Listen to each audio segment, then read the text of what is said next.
एक गांव में एक सुखी परिवार रहता था। उससे पहले लाइक कमेंट सब्सक्राइब करें भाई, बहुत मेहनत से वीडियो बनाता हूं। उस परिवार में 3 भाई और एक बहन थीं। उनके माँ बाप उन चारों से बेहद प्यार करते थे, मगर बीच वाले बेटे से थोड़ा परेशान थे, क्योंकि बड़ा बेटा डॉक्टर बन गया और छोटा बेटा भी पढ़ लिखकर इंजीनियर बन गया था। मगर उनका बीच वाला बेटा बिल्कुल गंवार और आवारा ही बनकर रह गया। अब उनके 2 बेटे डॉक्टर और इंजीनियर ने शादी भी कर ली थी, और कुछ महीनों के बाद ही उनकी बेटी की भी एक अच्छे घराने में शादी हो गई थी। मगर बीच वाला बेटा अभी भी कुंवारा ही था, क्योंकि वो बिल्कुल अनपढ़ था और कहीं पर मजदूरी का छोटा सा काम करता था। इसलिए उसे शादी के लिए कोई भी लड़की नहीं मिल रही थी, और उसके माँ बाप उससे बहुत परेशान हो चुके थे। अब जब भी उसकी बहन अपने मायके आती तो पहले वो अपने डॉक्टर और इंजीनियर भाइयों से मिलती थी, मगर बीच वाले भाई से वो बहुत कम मिलती थी, क्योंकि वो उसे ज्यादा पैसे नहीं दे पाता था। लेकिन फिर भी वो अपनी बहन से बहुत प्यार करता था। अब उनके पिताजी की बीच वाले बेटे की शादी किए बिना ही मृत्यु हो गई। उनकी माँ ने सोचा कहीं अब किसी के मुंह से बंटवारे की बात न निकले, इसलिए अपने ही गांव की एक सीधी साधी लड़की से अपने गंवार लड़के की शादी करवा दी। शादी होते ही न जाने क्या हुआ। अब उसका अनपढ़ बेटा पूरा मन लगाकर काम करने लगा और पहले से कहीं ज्यादा मेहनत भी करने लगा।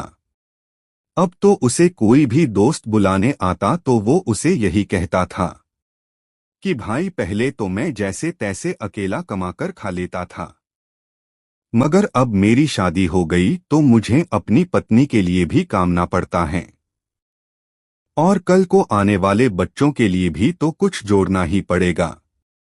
इसलिए दोस्त, अब मैं तेरे साथ नहीं घूम सकता। ये कहकर उसका गंवार लड़का सीधा अपने काम पर निकल जाता है।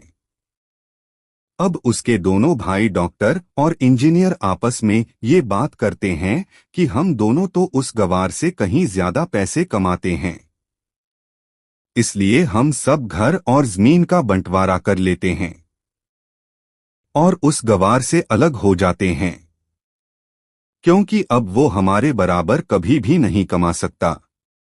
इसलिए उन दोनों भाइयों ने अपनी मां के लाख मना करने के बावजूद भी बंटवारे की तारीख तय कर दी, और उन्होंने अपनी बहन को भी बुलवा लिया और अपने गंवार भाई से भी कह दिया कि आज तुम अपने काम पर मत जाना, क्योंकि हम सब आज घर और जमीन का बंटवारा करेंगे। उसी वक्त उसकी बहन भी आ जाती हैं।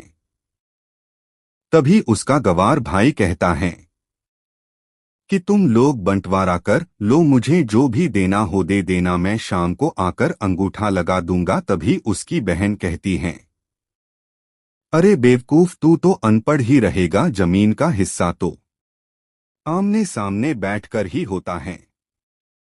तभी उसके दोनों भाई भी बीच वाले गंवार भाई को उल्टा सीधा कहते हैं। तब उसकी माँ भी उसे कहती है कि बेटा, आज तू काम पर मत जा, बंटवारा तेरे सामने ही होगा तो ही अच्छा है। उसी वक्त वकील भी आ जाता है। तभी वकील कहता है कि आपका सारा हिस्सा मिलाकर 10 बीघा जमीन है और आपका घर है। अब ये बताओ कि किसको कितना हिस्सा देना है। मैं उसी हिसाब से बंटवारे के कागज बना दूंगा। उसी वक्त उनका गंवार भाई कहता है कि वकील साहब, 5 से 5 बीघा मेरे दोनों भाइयों के नाम लिख दो, और ये जो हमारा मकान है ये मेरी प्यारी बहन के नाम कर दो।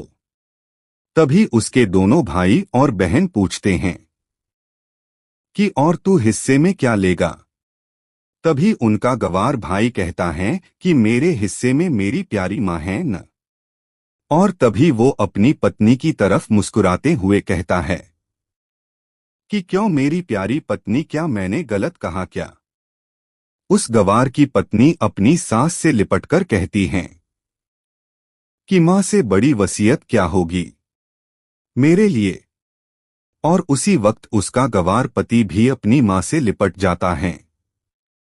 गवार बेटे बहू के इसी प्यार ने जमीन जायदाद के बंटवारे को एक सन्नाटे में बदल दिया। तभी बहन अपने गवार भाई के गले लगकर रोते हुए कहती हैं कि माफ कर दो भैया, मैं आपको समझ नहीं सकी। तभी उसका भाई कहता है कि मेरी प्यारी बहन, इस घर में जितना अधिकार हमारा है उतना ही अधिकार तेरा भी है। और रही बात बंटवारे की, तो बंटवारा नहीं करने से हमारा जीवन रुक तो नहीं जाएगा। क्यों करते हैं हम बंटवारा? क्या हम एक साथ मिलकर नहीं रह सकते जैसे हम बचपन में मिलकर रहते थे? एक साथ मिलकर रहने को ही तो कहते हैं एक अच्छा परिवार। और उस अच्छे परिवार को संभालती है एक माँ। तभी उसके दोनों भाई भी बहुत शर्मिंदा होते हैं और वो बंटवारे के सभी कागज फाड़कर फेंक देते हैं। और उस दिन के बाद से ही उनका पूरा परिवार खुशी खुशी एक साथ ही रहने लगा। तो दोस्तों, ये भी परिवार और माँ एक सच्ची कहानी। धन्यवाद।